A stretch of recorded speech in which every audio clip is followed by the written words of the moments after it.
intrapopulasi. Variasi intrapopulasi yaitu variasi yang merupakan keragaman variasi yang terjadi dalam suatu populasi, baik itu bersifat morfologi maupun genetik. Nah, istilah-istilah yang biasa muncul dalam variasi intrapopulasi yaitu seperti penan. Penan merupakan istilah untuk menunjukkan perbedaan bentuk atau fenotip yang terjadi dalam satu spesies di suatu populasi. Kemudian ada sibling spesies, yaitu suatu spesies yang morfologi, perilaku, dan karakter lainnya itu tampak sangat mirip dengan spesies tertentu namun terisolasi secara reproduktif. Kemudian polgen, sekumpulan semua alel unik pada satu spesies atau populasi. Dan ginadromorphos, yaitu suatu individu yang memiliki karakter jantan dan betina yang berkembang secara bersamaan dalam satu individu. Kemudian faktor-faktor yang mempengaruhi intrapopulasi yaitu ada dua macam, faktor genetika dan faktor non-genetik. Apa aja sih faktor-faktor genetik? Yang pertama itu ada seksual dimorfisme, yaitu perbedaan kelamin primer maupun kelamin sekunder pada suatu individu dan terdapat pada individu yang berbeda. Kemudian gynodomorfin, individu yang memperlihatkan karakter jantan pada satu bagian tubuhnya dan karakter betina pada bagian tubuh yang lainnya.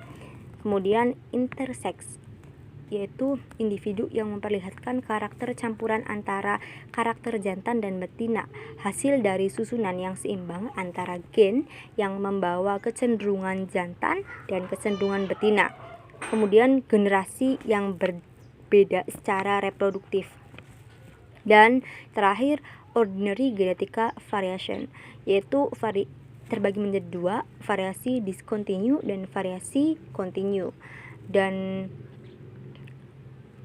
faktor-faktor non-genetiknya yaitu variasi individu berdasarkan waktu. Variasi ini terjadi pada tahapan-tahapan proses perkembangan spesies hewan yang berbeda secara morfologi dengan dewasanya. Contohnya katak.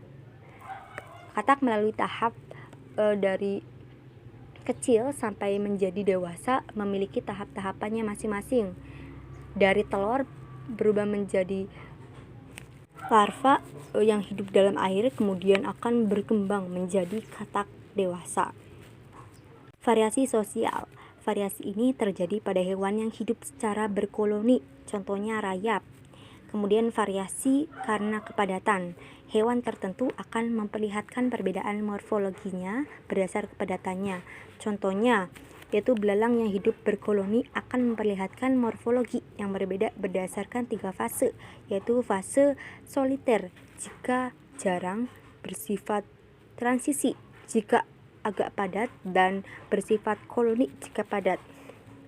Kemudian variasi allometrik atau heterogenetik. Suatu jenis ikan akan menunjukkan adanya perbedaan sifat tubuh yaitu allometrik dengan perbedaan panjang lebih cepat daripada bobotnya, ataupun sebaliknya, pertambahan bobot lebih cepat daripada pertambahan panjangnya. Kemudian variasi musiman. Biasanya pada ikan nila, jantan dan keadaan normal, sirip dorsal dan kaudalnya itu tidak berwarna, dan pada musim pemijahan kedua sirip itu akan berwarna merah cerah. Kemudian variasi traumatik. Nah, variasi ini pada umumnya terjadi karena hewan tereduksi suatu parasit. Contohnya Stopyros adrena. Jantan akan memperlihatkan perubahan bulu yang bertambah panjang dan ukuran panjang antena berubah dan ukuran genitalia tereduksi.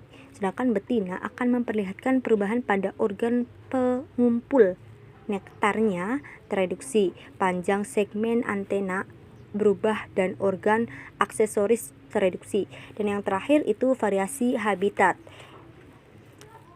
Pada bivalvia tertentu yang hidup di daerah hulu dan hilir di suatu sungai akan menunjukkan perbedaan morfologi cangkang. Kondisi ini merupakan variasi habitat. Dan contoh spesies di lingkungan sekitar yang saya ambil yaitu Meleagris galopavo atau burung kalkun. Nah, kita dapat lihat dari kalkun jantan dan betina. Yang sebelah kiri merupakan kalkun jantan dan sebelah kanan kalkun betina, yang mana keduanya memiliki perbedaan warna, bentuk tubuh yang sedikit berbeda. Seperti pada kalkun jantan pada umumnya memiliki warna bulu yang menarik atau mencolok gitu, seperti biru, coklat muda, dan warna-warna yang dapat menarik. Kemudian memiliki janggut di bagian dadanya. Semakin dewasa, janggut pada bagian dadanya itu akan semakin membesar dan semakin lebat. Lalu hanya ayam kalkun jantan yang dapat mengeluarkan suaranya atau berkokok, sedangkan ayam betina itu tidak dapat mengeluarkan suara. Pada kalkun jantan juga tidak memiliki bulu-bulu pada bagian kepalanya atau botak pada bagian kepalanya. Kemudian alat reproduksinya itu testis. Nah, sedangkan pada yang kalkun betina pada umumnya memiliki bulu yang lebih pucat atau warnanya kurang menarik, dan ekor pada betina tidak dapat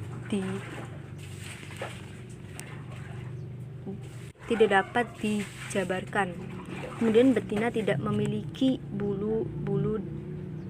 kemudian betina itu memiliki bulu-bulu halus yang terdapat dalam bagian kepalanya. Dan yang terakhir, alat reproduksi pada betina yaitu ada ovarium. Pada umumnya pial pada kalkun jantan itu lebih besar, sedangkan pada betina dia tidak memiliki pial atau pialnya kecil. Mungkin itu aja yang dapat saya sampaikan.